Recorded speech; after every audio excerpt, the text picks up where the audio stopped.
Hello friends, CSS के series में आप सभी का एक बार फिर से स्वागत है। आज हम लोग सीएसएस में नहीं बल्कि एचटीएमएल में HTML block and HTML inline element के बारे में बात करने वाला हूं, क्योंकि सीएसएस में एक टॉपिक है सीएसएस डिस्प्ले। उसको समझने के लिए आपको एचटीएमएल का ब्लॉक एंड इनलाइन समझना आपको बहुत ही ज़रूरी है।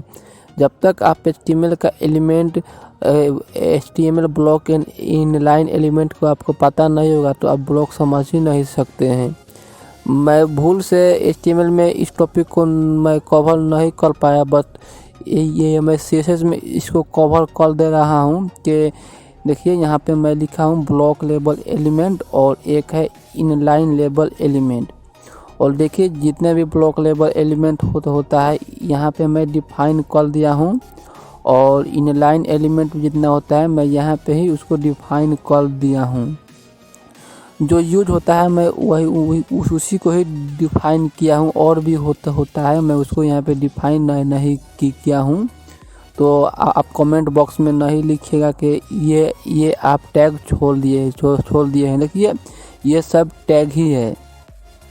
देखें फ्रेंड्स, ये सब टैग है। एक टैग है एड्रेस आर्टिकल, यहाँ H1 से लेकर H6 तक। तो आपको मैं प्रैक्टिकली कोडिंग में लेकर जाता हूँ और वहाँ पे मैं आपको समझाता हूँ block label element and inline label element. तो सबसे पहले मैं H1 का हेडिंग ही मैं आपको इसे समझा देता हूँ। देखिए आप यहाँ से जैसे H1 टैग स्टार्ट कीजिए और H1 को क्लोज कर दीजिए। ठीक है फ्रेंड्स, उसके बाद यहाँ पे आप कोई भी लिख दीजिए टेक्स्ट। जैसे मैं लिख दे रहा हूँ programmershakil। यहाँ से सेव करता हूँ और फिर जाता हूँ। देखिए यह है टेस्ट फाइल, इसको डबल क्लिक कीजिए तो देखिए ये ओपन हो गया। देखिए फ्रेंड्स, तो ये क्या है, ये है ब्लॉक लेबल एलिमेंट है। तो मैं चाहता हूँ कि इसके बाद मैं एक और कंटेंट दिखाऊँ यहाँ पे। तो उसके लिए क्या करूँगा, फिर मैं H1 को या H2 या H3 को इस तरह से, या पैराग्राफ को भी स्टार्ट कर देता हूँ इस तरह से, और इस तरह से पैराग्राफ को क्लोज कर देता हूँ। और यहाँ से मैं लिख देता हूँ यूट्यूब। इसको सेव करता हूँ और यहाँ से इसको मैं रिफ्रेश करता हूँ। तो देखिए ये क्या हुआ, ये यहाँ पे कंटेंट नहीं आया, बल्कि ये पूरा लाइन, मतलब ये जिस लाइन में ये H1 कंटेंट है वो ब्लॉक हो गया। मतलब ये जितना लाइन इसका यहाँ पे से लेके यहाँ तक की लाइन है, वो लाइन ये H1 ब्लॉक कर लिया है। इसी के वजह से ये इस लाइन के बाद ही दूसरा लाइन स्टार्ट होगा। अगर आप कोई भी टैग स्टार्ट करेंगे और उसमें कंटेंट लिखेंगे तो इसके लाइन छोड़कर ही वो नीचे से जाएगा। तो देखिए ये नीचे से आ गया। तो ये ब्लॉक लेबल एलिमेंट था। यहीं आप इसमें इनलाइन एलिमेंट में कोई भी टैग आप उपयोग करके देख सकते हैं। जैसे मैं एग्जांपल के तौर पर यहाँ पे मैं स्पेन टैग का उपयोग करता हूँ। तो देखिए यहाँ से मैं इस दोनों को या क्या करता हूँ, यहाँ से स्पेन टैग को स्टार्ट करता हूँ। H1 को क्लोज करके H1 को रिमूव कर देता हूँ और स्पेन को स्टार्ट कर देता हूँ। इस तरह से हो गया। और नीचे भी मैं यहाँ से स्ट्रॉन्ग टैग का उपयोग कर लेता हूँ इस तरह से, और इस तरह से यहाँ पे मैं स्ट्रॉन्ग टैग का उपयोग कर लेता हूँ और यहाँ से सेव करता हूँ। देखिए स्ट्रॉन्ग टैग भी इनलाइन एलिमेंट है। उसके बाद यहाँ से रिफ्रेश करता हूँ तो देखिए ये दोनों एक ही लाइन में आपको देखने को मिल गया। तो ये क्या है, इनलाइन HTML इनलाइन एलिमेंट है। इनलाइन मीन्स एक ही लाइन में, और ब्लॉक मतलब एक लाइन में एक कंटेंट ही, एक टैग ही आएगा। तो आप इसके ब्लॉक लेबल एलिमेंट और इनलाइन लेबल एलिमेंट के बारे में समझ गए हैं। मैं HTML के बेस पर बताया हूँ, अब थोड़ा CSS के बेस पर भी आपको समझा दूँ कि आपको और भी समझ में आ जाए।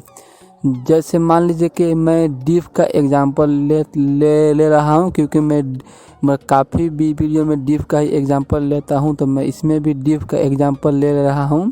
तो मैं क्या करता हूँ, बॉडी में सिंपली डिफ टैग को स्टार्ट करता हूँ और डिफ टैग को क्लोज कर लेता हूँ और इंटरनल स्टारशीट में कोडिंग करता हूँ। मैं डिफ को सेलेक्ट कर लेता हूँ इस तरह से, और इसमें विड्थ एंड हाइट को इसमें देता हूँ। जैसे विड्थ मैं दे देता हूँ जैसे 300 पिक्सल और हाइट दे देता हूँ 300 पिक्सल, और इसमें मैं बैकग्राउंड कलर दे रहा हूँ रेड।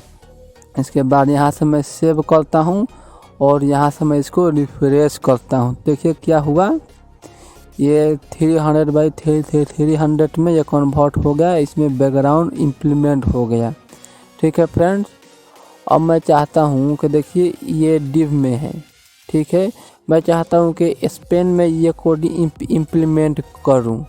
तो देखिए यहाँ से डिव को मैं रिमूव करता हूँ इस तरह से, और यहाँ पे मैं स्पेन टैग को स्टार्ट करके क्लोज कर देता हूँ। हो गया। इसके बाद सेव कीजिए और यहाँ से आप इसको रिफ्रेश कीजिए। तो देखिए क्या हुआ, कुछ भी नहीं हुआ, क्योंकि वो इनलाइन स्टारशीट है, और इनलाइन स्टारशीट को आप अपने मर्जी के हिसाब से उसको कोई भी ढांचा में, कोई भी लेआउट में कन्वर्ट नहीं कर सकते। उसको आपको ब्लॉक लेवल में कन्वर्ट करना होगा। तो मैं नेक्स्ट वीडियो में CSS डिस्प्ले प्रॉपर्टी है उसके बारे में, उसमें आपको इस सब के बारे में आपको बताऊंगा। तो आई थिंक आपको ब्लॉक लेवल एलिमेंट और इनलाइन एलिमेंट के बारे में पता चल गया होगा। आप बेसिक सा फंडा यही समझिए कि जो ब्लॉक लेवल एलिमेंट होता है वो एक लाइन में होता है। वो जो आप टैग स्टार्ट करेंगे, मिस मान लीजिए कि ये टैग स्टार्ट किए, तो इसके बाद ही इसके जो ये लाइन में होगा, वो लाइन को छोड़कर ही इसके बाद ही कोई टैग स्टार्ट करेंगे तो उसका रिजल्ट इसके लाइन के बाद ही मिलेगा। और इन लाइन क्या है कि एक लाइन में मल्टीपल का रिजल्ट आपको मिल सकता है।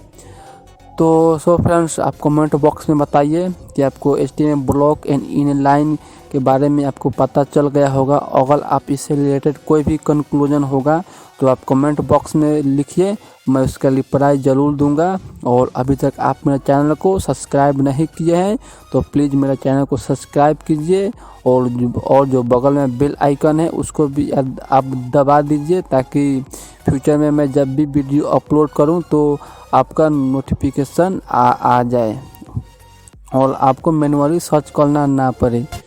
सो फ्रेंड्स, लाइक शेयर भी कर दीजिए। Thanks for watching my this video.